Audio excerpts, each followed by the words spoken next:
maaf yang kurang ikhlas. Mengapa? Karena ada semacam birokrasi, ada semacam level, ada semacam hierarki tingkatan, bahwa yang datang meminta maaf itu anak buah. Itu salah.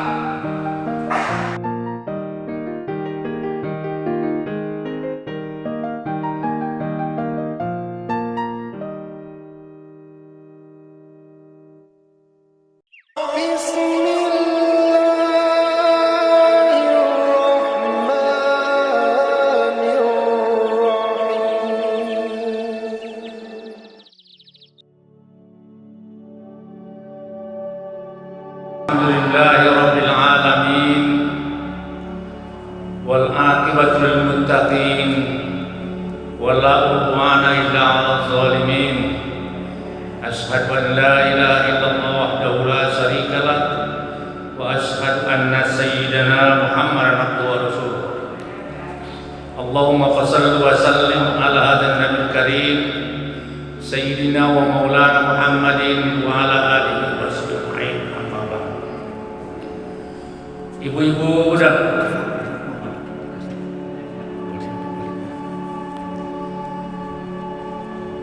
yang saya muliakan, ibu-ibu dan bapak sekalian serta anak-anak kami yang saya cintai, syukur alhamdulillah pada pagi hari ini kita bersama melakukan dua kegiatan sekaligus, tapi temanya sama.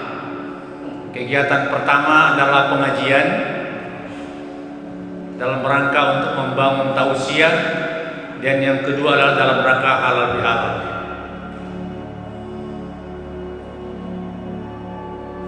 Dalam Al-Quran Allah berfirman pada surah Al-A'raf ayat 199, jadi ayat 199 bunyinya, Bismillahirrahmanirrahim.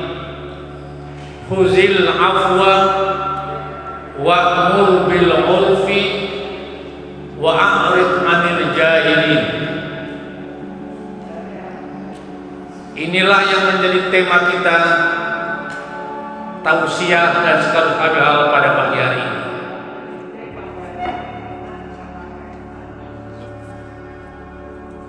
Ada 3 pesan Allah pada surah Al-A'raf ayat 199 yang kita bacakan tadi. Pertama, huzil afwa. Kata huz adalah fi'il amal, artinya perintah. Ada perintah kepada kita, 3 perintah.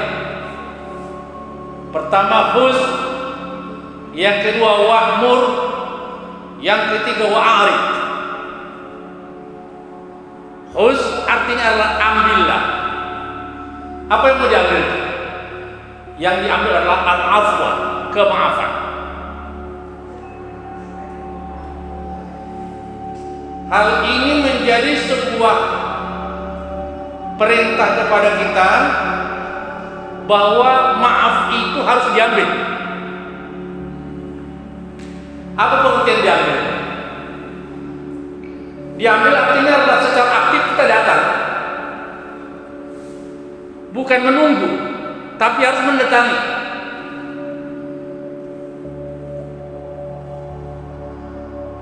Ini merupakan kebalikan dari tradisi masyarakat kita. Masyarakat kita sebagian berpandangan ada semacam kebiasaan bahwa maaf itu adalah hak pimpinan, hak yang tertua, hak abangnya kalau abang. Lalu yang namanya anak buah, yang namanya adiknya, yang namanya anggota, itu yang wajib datang. Itu kebiasaan kita selama ini. Itu maaf yang kurang ikhlas itu. Itu maaf yang kurang ikhlas. Mengapa? Karena ada semacam birokrasi, ada semacam level, ada semacam hierarki tingkatan, bahwa yang datang meminta maaf itu anak buah. Itu salah. Quran mengatakan khuzil afwa, ambillah maaf. Jadi maksudnya maaf ini jangan kita tunggu,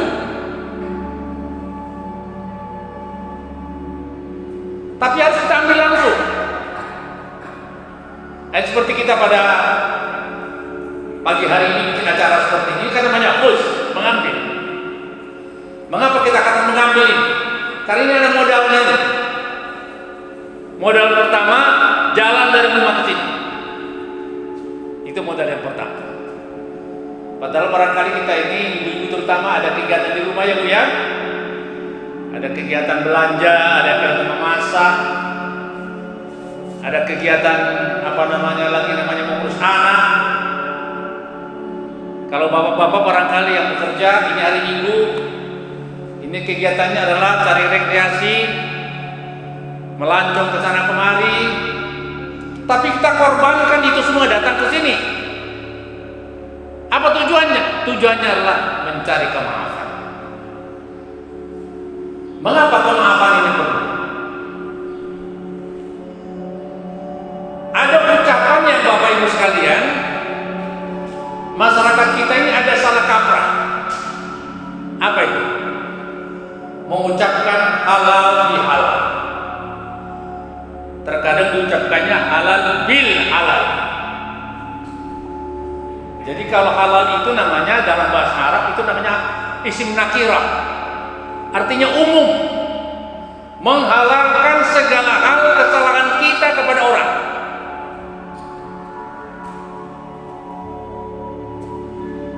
Dan kita halalkan kesalahan orang kepada kita. Tapi ada itu apanya? Bedanya. Apa itu? Kalau kesalahan orang kepada kita itu yang hanya yang tertentu saja. Itu namanya bil halal. Itu ma'rifah namanya. Jadi tidak diumumkan semua kesalahan kita mohon maaf pada orang, semua kesalahan orang lain kita maafkan kepada kita. Mestinya begitu. Maka mengucapkan yang benar adalah halal bi halal, bukan halal bil halal. Ya, yang betul adalah halal bi halal. Tidak pakai l, bi. Mengapa? Ma'rifah nakirah dengan nakirah. Jadi kalau kita punya kesalahan, kita mohon maaf segala kesalahan kita kepada orang lain dan kesalahan orang lain kepada kita, semuanya kita maafkan tanpa kecuali bayar utang ya Pak ya. Kalau utang kan tunggu dulu. Mengapa maaf ini penting Bapak Ibu sekalian? Karena kita ini punya relasi, kita ini punya hubungan. Ada 3 yang perlu kita maafkan. Pertama, anta'fuwa man zalamta. Engkau harus bisa memaafkan kesalahan orang lain yang pernah berlaku aniaya kepadamu dan engkau sekarang mampu membalas. Jadi kalau kita memaafkan karena kita nggak mampu membalas itu biasa. Yang berat itu apa? Yang berat adalah kita memaafkan kesalahan orang lain kepada kita sekarang ini dan kita mampu membalas tapi tidak kita balas. Bapak Ibu sekalian, dalam dunia perkantoran sering terjadi. Dulu pegawai ini adalah pegawai honor. Tiba-tiba diangkat jadi pegawai tetap. Dari pegawai tetap naik, akhirnya menjadi kepala. Lalu kepala yang tadi kemana? Pensiun. Karena sudah selesai pula masa tugasnya. Dulu waktu dia menjadi anak buah, pernah kepala ini membuat tindakan keputusan yang menganiaya dia. Nah, sekarang pertanyaannya, dia sekarang menjadi kepala. Maukah dia memaafkan kesalahan orang yang tadi pimpinan yang tadi itu, yang sekarang dia mampu membalaskannya? Dia maafkan. Itu namanya anta'fuwa man zalamta. Engkau memaafkan kesalahan orang yang pernah menganiaya padamu. Di dalam rumah tangga sering terjadi. Rumah tangga masyarakat kita umumnya laki-laki yang otoriter. laki-laki yang memaksakan sebuah keputusan. Si perempuan tugasnya apa? Tugasnya swarga nunut neraka patut. Begitulah patutnya si istri kepada suami. Mengapa demikian? Ketika suami ini dulu masih jayanya, masih kuat, masih punya pengaruh, tiba-tiba suami sakit. Sakitnya apa? Mudah-mudahan sakitnya nggak begitu parah, tapi nggak bisa jalan, namanya lumpuh, nggak bisa bekerja lagi. Nah, sekarang bagaimana? Si suami yang tadi yang sudah otoriter nggak bisa lagi memaksakan pendapatnya, bagaimana si istrinya? Apakah si istri yang balaskan kepada suaminya? Kalau dia membalas sebenarnya wajar juga, karena mengimbangi yang lalu. Tapi ternyata sekarang dia, aku maafkan kesalahanmu ya suamiku. Itu kita katakan namanya antaq wa manzur. Itulah maaf yang pertama. Maaf yang kedua adalah antu'tiya man haramta. Engkau harus bisa memberikan pemberian kepada orang lain yang pernah menolak permintaan. Dulu barangkali ibu-ibu, ketika ibu-ibu sedang arisan, ibu lupa bawa dompet. Hanya uang yang untuk arisan yang ibu bawa. Tiba-tiba mau pulang, capek, mau naik ojek, tapi nggak bawa duit. Lalu kemudian teman yang sebelah meminjam, Bu, tolong pinjam duitnya ya. Untuk apa? Untuk ongkos ojek.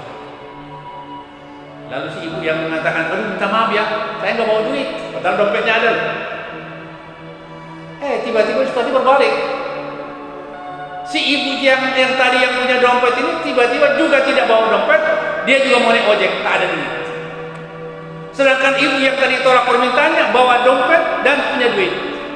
Nah sekarang bagaimana? Kalau berbalik situasi, ibu yang dulu menolak permintaannya, meminta bantuan dia pinjaman duit, ditolak tidak? Kalau ditolak itu namanya belum maaf. Tapi kalau dimaafkannya, maka itu namanya maaf. Itu namanya antu'tiya man haramta.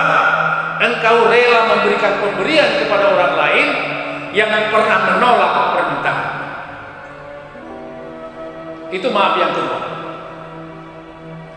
Maaf yang ketiga adalah antasilaman qata'ta. Antasilaman qata'ta. Bahwa engkau menghubungkan silaturahmi kepada orang yang pernah menolak. Bapak Ibu sekalian, dalam hidup bertetangga sering terjadi konflik sebelah menyebelah. Mana kadang-kadang daun kering dari pohon jambu yang sebelah terbangkan angin ke sebelah rumah yang lain, atau barangkali pokok mangganya itu buahnya bisa bergantung pindah ke tempat lain. Itu sering menjadi persoalan. Tapi yang sering menjadi persoalan yang lebih besar lagi adalah dalam hal bersaudara. Bapak Ibu sekalian yang bersaudara, kakak beradik, kebetulan dulu orang tua masih ada, masih hidup, mereka bisa rukun di bawah kendali orang tua. Tapi sekarang orang tua sudah wafat, ini bagaimana? Ada tanah warisan, ada rumah, ada hewan ternak, bagaimana pembagiannya? Si yang paling tua ini kebetulan dia merasa dia yang lebih tua, dia merasa dulu banyak mengurus, tanggung jawab mengurus adik-adiknya, lalu dikipas oleh, mohon maaf ini, sang istrinya, bang, masa kita yang tertua kok kita sama bagiannya? Jangan dong, yang tertua yang lebih banyak lah. Lalu si laki-laki ini pula terpengaruh dengan ucapan istrinya, maka terjadilah pemutusan hubungan persaudaraan. Pada saat ini kita katakan namanya maaf adalah bahwa kita yang pernah terputus hubungan saudara kita hubungkan kembali hubungan itu. Itu namanya maaf. Kaum muslimin rahimakumullah, Allah Subhanahu wa taala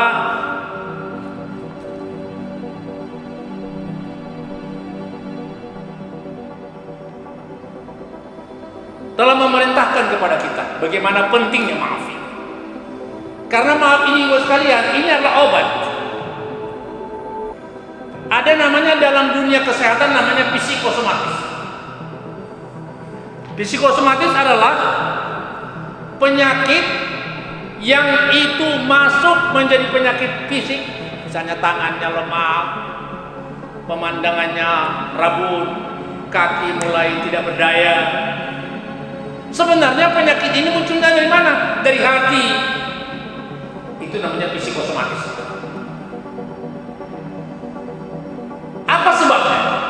Sebabnya karena maaf ini kalau tidak ada pada diri kita, orang yang sulit memaafkan kesalahan orang lain, maka itu akan menjadi sebuah penyakit. Jadi kalau kita suka memaafkan, itu namanya obat. Siapa yang mudah memaafkan orang lain, itu obat. Lapang hatinya. Kalau sudah lapang hatinya, apa yang terjadi?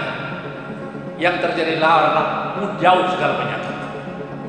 Bapak Ibu sekalian, coba kita lihat betapa pentingnya maaf ini. Bapak-bapak, ibu-ibu barangkali yang bergerak di bidang bisnis, kita tanya orang-orang biasa bisnis, apa modalnya bisnis? Apa modal dagang? Pengalaman mereka mengatakan bahwa dagang itu modalnya yang paling utama bukan duit. Bukan uang modal, tapi apa? Relasi. Banyak orang tidak punya modal duit tapi bisa dagang karena apa? Bagus hubungan sama orang lain, bagus relasi sama orang lain. Betapa besar pun modal kita, duit kita, tapi kalau kita nggak punya relasi, gimana modal kita mau berhasil? Mari kita tanya saudara-saudara kita yang punya kegiatan dagang, pasti mereka akan mengatakan bahwa modal yang paling besar bukan duit. Duit sih penting, tapi yang paling pokok adalah relasi. Apa arti relasi? Relasi artinya silaturahmi. Jadi dengan demikian Bapak sekalian, maka maaf ini menjadi penting. Karena itu maka dalam Islam itu dikatakan dengan apa? Dengan silaturahmi, membangun hubungan dengan kasih sayang. Kalau kita lihat urutannya Bapak Ibu sekalian, silaturahmi merupakan puncak. Itu puncak. Pangkalnya di mana? Pangkal yang pertama dulu adalah namanya silatul qalbi. Hatinya terhubung. Coba kita di Masjid An-Nur ini. Mengapakah Bapak Ibu sekalian bisa kumpul di sini? Kan cuma tadi kan pengumumannya cuma lewat mic saja. Nggak ada surat menyurat tadi kan? Kan tidak ada undangan surat menyurat. Yang cuma diumumkan tadi. Mengapa kita datang? Karena hati kita terpaut dengan masjid ini. Itu namanya silatul qalbi. Mengapa kita suka bergaul dengan tetangga kita? Karena namanya silatul qalbi. Jadi silatul qalbi ini menjadi pokok. Bagaimana kita bisa menjadi menuju pada derajat yang terbaik? Bagaimana silatul qalbi ini Bapak Ibu sekalian bisa berkembang? Syaratnya tentu adalah sadarilah diri kita ini, betapapun kita cukup ilmu, cukup bisnis dagang, rumah besar, pekerjaan lancar, tetapi toh ada satu yang tidak bisa kita lupakan. Apa? Silaturahmi. Maka silaturahmi itu kita katakan tadi pokok pangkalnya adalah silatul qalbi. Hatinya bisa ketemu. Kita di ruangan ini, saya rasa di sini tidak kita persoalkan ini sukunya dari mana. Ketua kita dari mana ini sukunya? Kalau kita berpikir hanya orang Banten yang bisa tinggal di sini, maka tentu hanya Pak Nizam yang bisa bergabung di sini.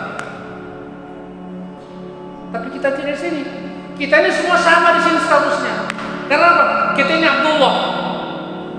Coba kita lihat kalau kita sholat. Kita lihat pada sholat. Sholat ini Bapak Ibu sekalian merupakan ibadah yang sangat ditakuti oleh Belanda dulu. Sholat merupakan ibadah yang takut oleh Belanda. Mengapa? Karena di sholat ini ada komando di sini. Ada komando. Apa komandonya? Pertama imam. Begitu kita imam mengangkat takbir Allahu Akbar, kita semua takbir. Begitu dia rukuk, kita rukuk. Begitu dia sujud, kita sujud. Begitu duduk dia, kita duduk. Begitu dia salam, baru kita salam. Ini ibadah yang luar biasa di sholat ini, karena ini merupakan komando. Di sini kita setara. Maka dalam masjid ini tidak ada bisa dikapling-kapling ini. Ini karena ketua panitia maka dia harus selalu sholat di sini. Nggak bisa. Ini karena dia ini sekretaris dan sana, nggak bisa. Kalau dia ini istri ketua hanya di sini yang boleh. Tidak. Mengapa? Semua kita setara. Itu kita katakan namanya silatul qalbi. Ketemu hati kita bersama.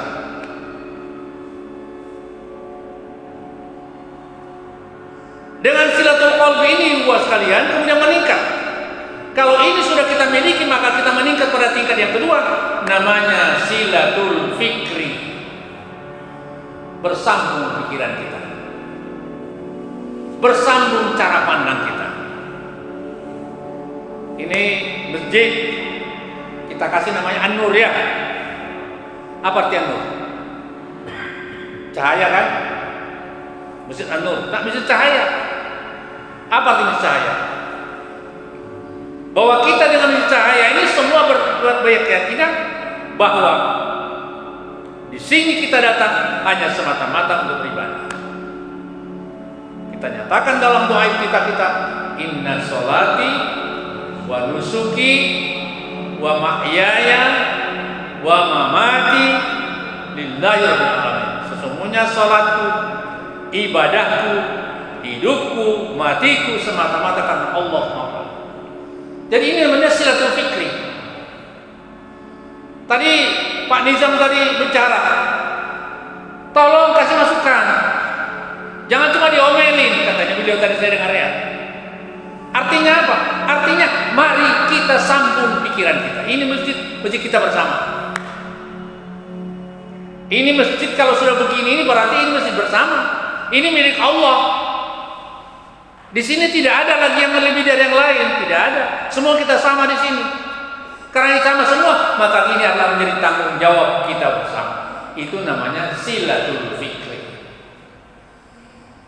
Ibu-ibu sekalian, ibu-ibu sudah mengalami bagaimana sebuah rumah tangga bisa dikatakan tentram. Kalau ada saling pengetahuan, saling memahami, saling pengertian antara suami dan istri. Bagaimana suami istri bisa terbangun kesepakatan itu? Karena ada amanah.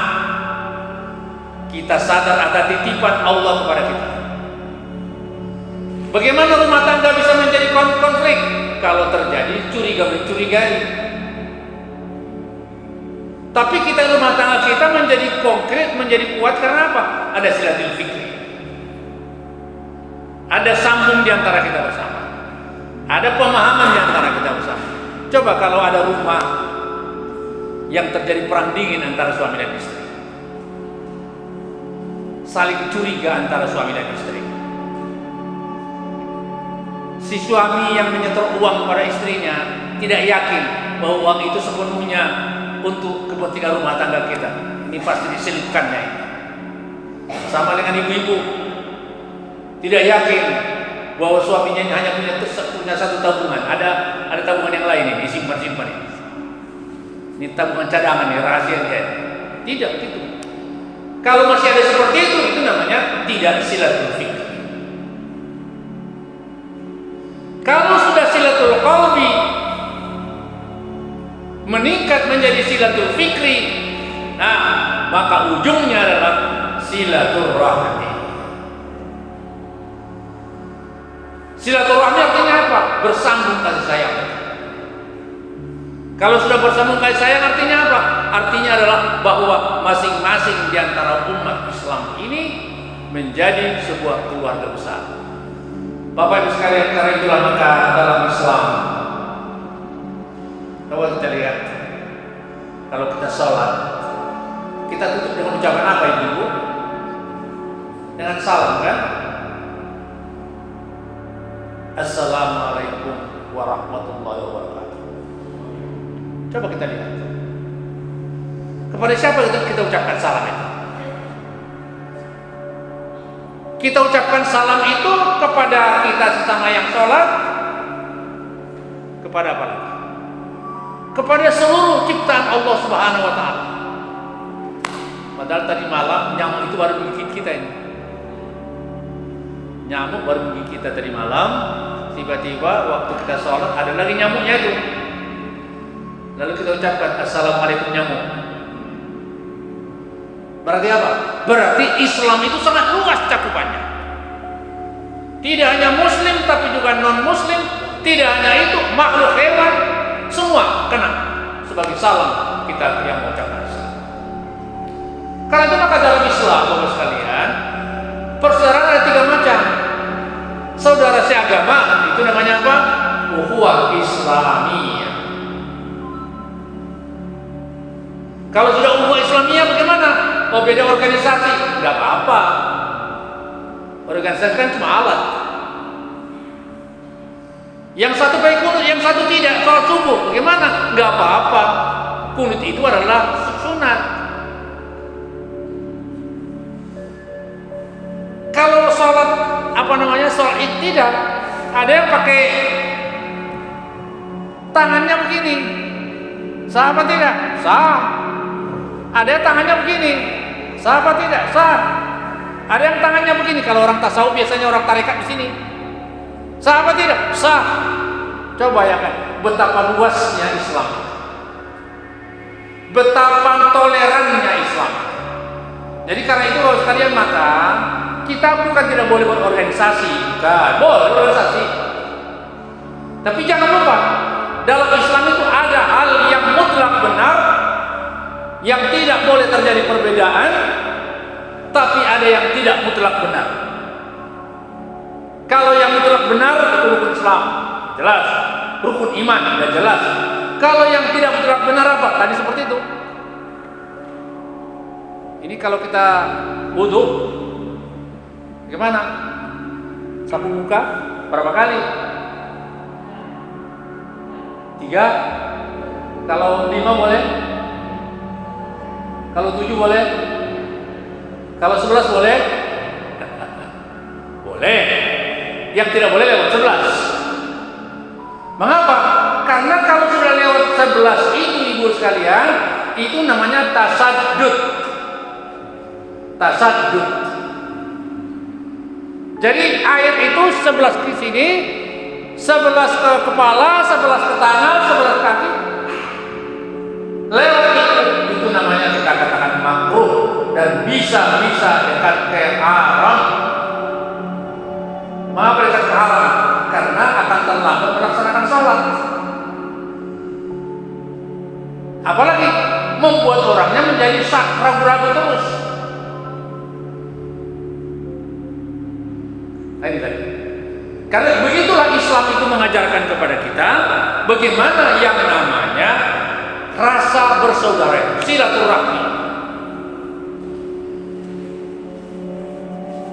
Sebenarnya kalau kita bicara silaturahmi ini, yang paling kuat ini ibu-ibu ini.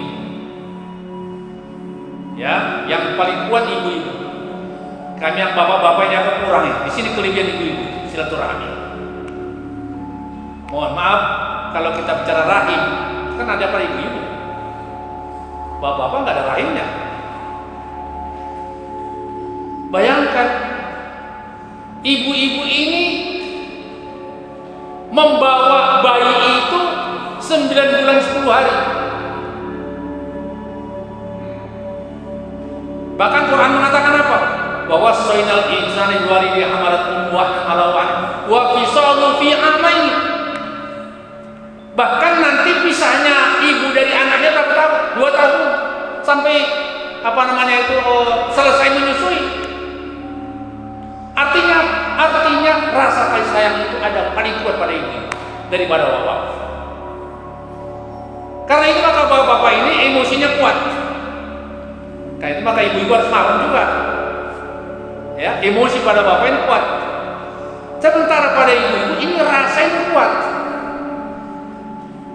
Jadi rumah tangga yang ada emosinya bagus, kuat, tapi juga jangan lupa rasanya harus kuat. Dengan emosi maka kuat semangatnya, dengan rasa akan kuat pemaafnya. Oh sekalian, karena itu tadi maka kita katakan, disinilah pentingnya yang kita katakan tadi, khuzil afwa. Karena itu maka Rasul bersabda dalam sebuah hadisnya, dia mengatakan begini. Ada seorang Arabi, ada seorang Badui datang kepada Rasulullah SAW. Badui ini mengatakan kepada Rasulullah, apa katanya?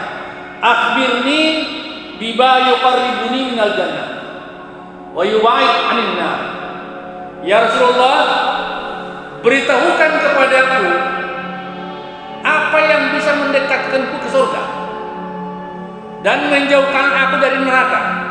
Jadi sebadu ini datang kepada Nabi kita bertanya, Rasulullah, apa kira-kira yang bisa mendekatkan ke surga dan menjauhkan dari neraka? Itulah pertanyaan beliau.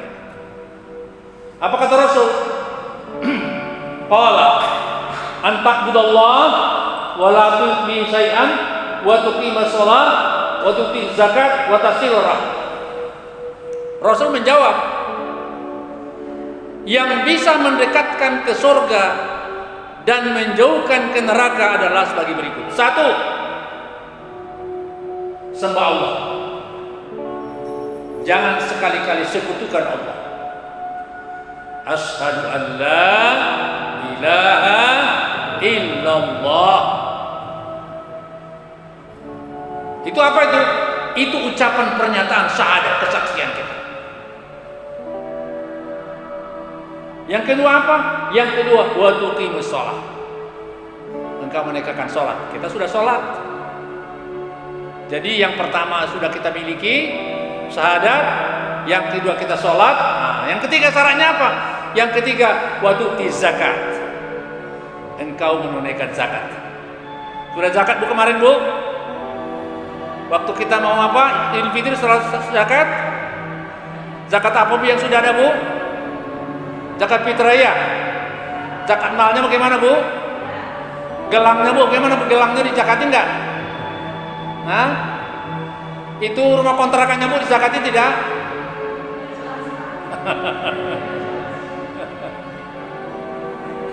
Ya. Kita ingat-ingat. Mana harta-harta kita yang di luar pakaian kita? Yang di luar pakaian maksudnya Bu ya? Ya kalau gelang yang gue pakai sekarang sih nggak dizakati ya. Tapi yang kita zakati adalah sesuatu yang di luar pakaian kita dan yang kita itu menjadi saving, jadi tabungan. Baik. Lalu yang keempat, syaratnya, tandanya, jalannya untuk dekat ke surga dan jauh dari neraka adalah watasilur rahim. Dan engkau harus menghubungkan silaturahmi. Jadi orang yang menghubungkan silaturahmi, dia sudah menunaikan zakat, dia sudah menegakkan sholat, dan dia sudah syahadat, maka itu dekat dia ke surga. Jadi ibu-ibu, kalau kita mau lihat ya, tiket ke surga itu mudah. Tiket ke surga mudah. Memang semua harus pakai tiket. Kita mau aja pakai tiket. Apa tiketnya? Tiketnya Peduli dan Lindungi itu. Iya tak? Kalau nggak ada kan nggak boleh masuk apa? Ke mall itu. Tiket ke surga cuma 4.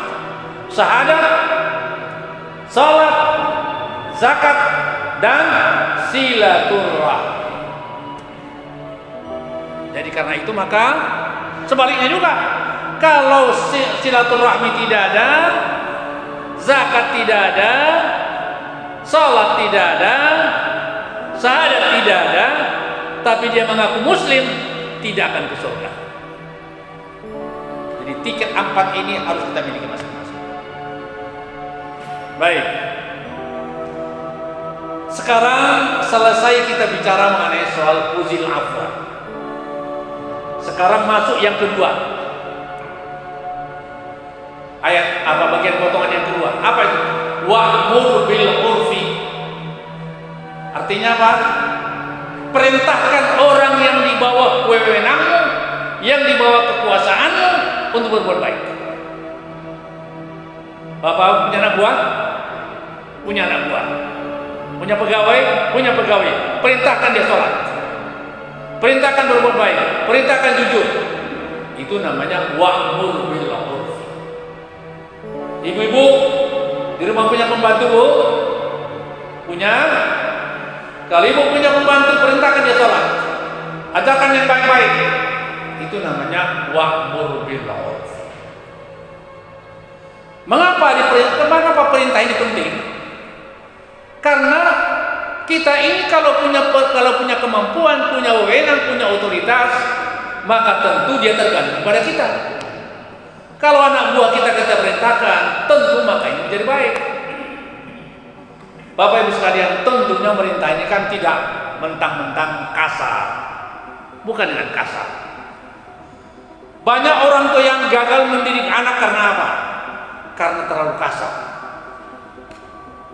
Apalagi banyak orang tua yang gagal mendidik anak-anak karena apa? Karena cuma perintah tapi nggak dilakukan.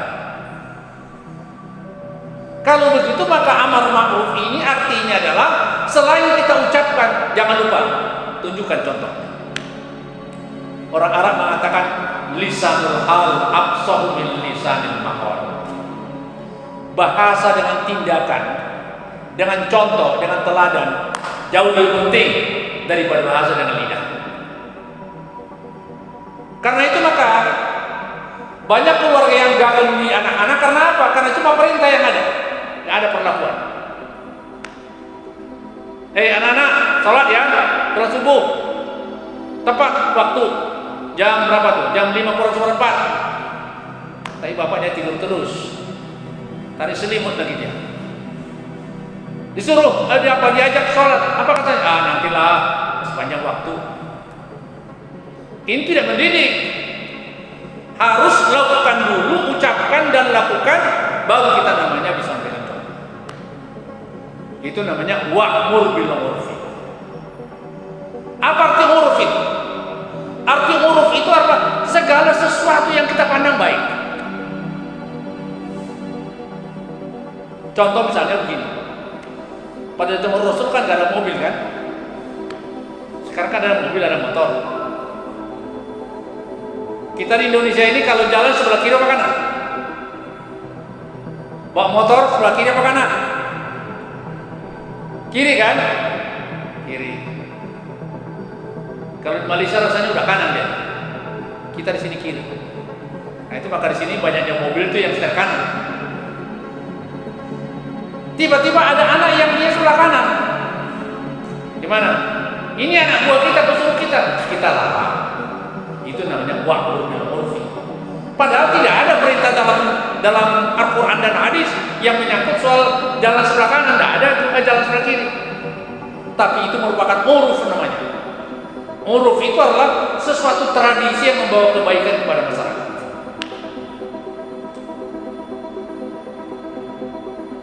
Wa'mur bil urfi.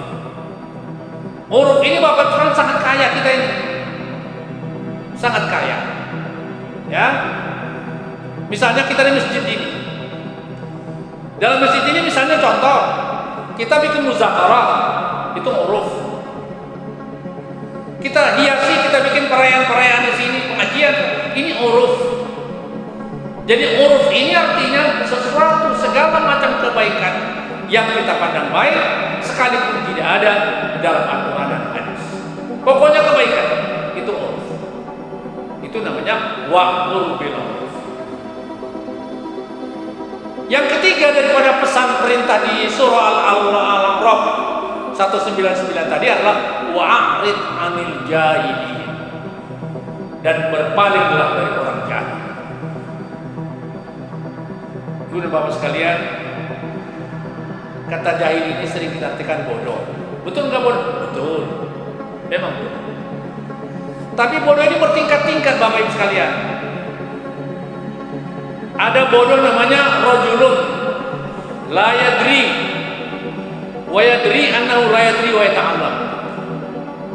Ada orang bodoh, dia tahu dirinya bodoh dan dia belajar. Contoh seperti kita di sini yang datang ke sini. Kita ini semua ini bodoh ini. Semua kita ini. Termasuk saya juga. Artinya kita tidak mengetahui. Maka kita datang untuk mengaji. Itu bagus. Rajulun la yadri wa yadri annahu la yadri wa yata'allam. Itu menurut Imam pengarang kitab Al-Ahwalus Sultaniyah Al-Mawardi.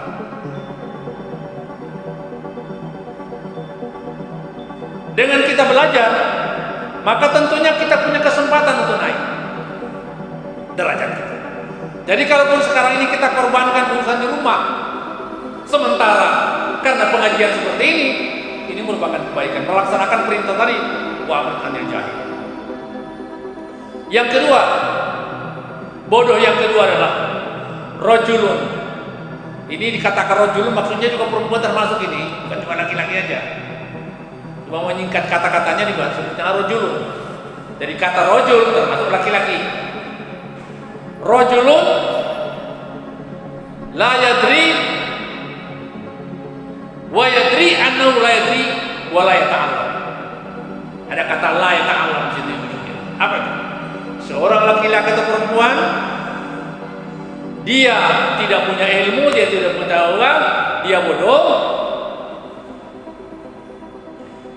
Namun wala yata'allam, tapi gak mau belajar. Alasannya macam-macam ya Bu ya, malas, repot, meninggalkan tugas, itu mulai agak berat ini. Karena apa yang masuk memberubah dia kalau bukan karena pengetahuan?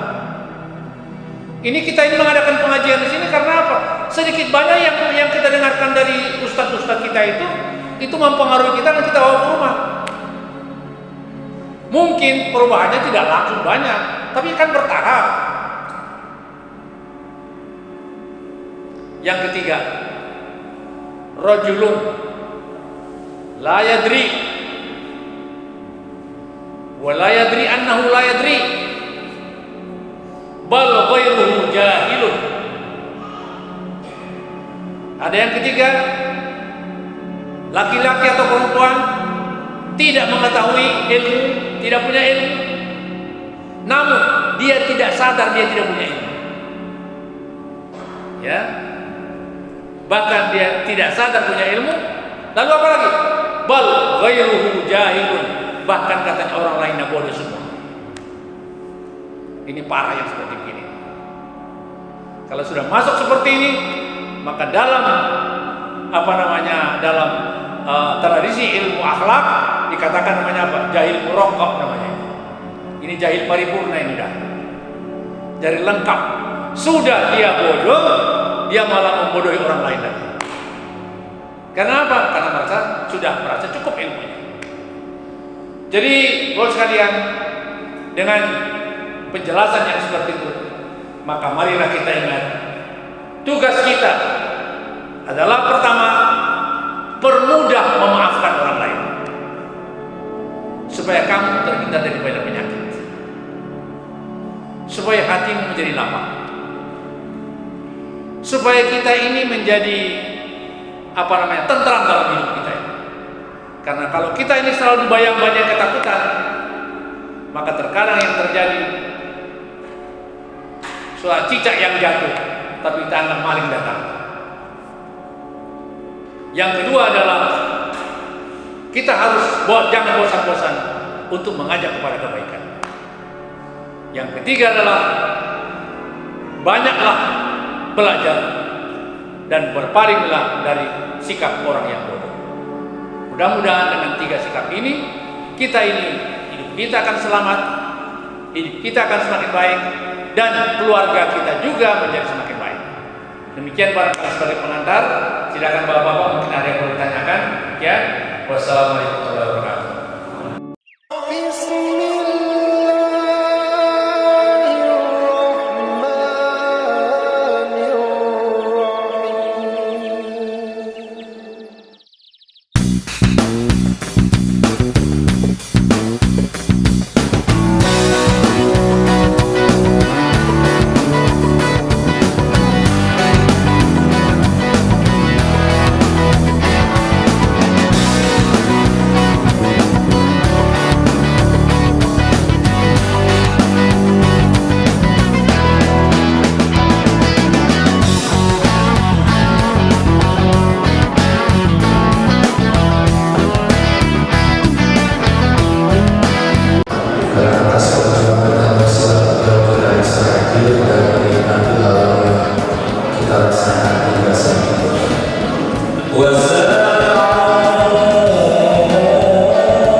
Di bawah betul-betul selesai. Oleh karenanya kami masih membuka infak sedekah terbaik dari bapak-bapak sekalian serta keluarga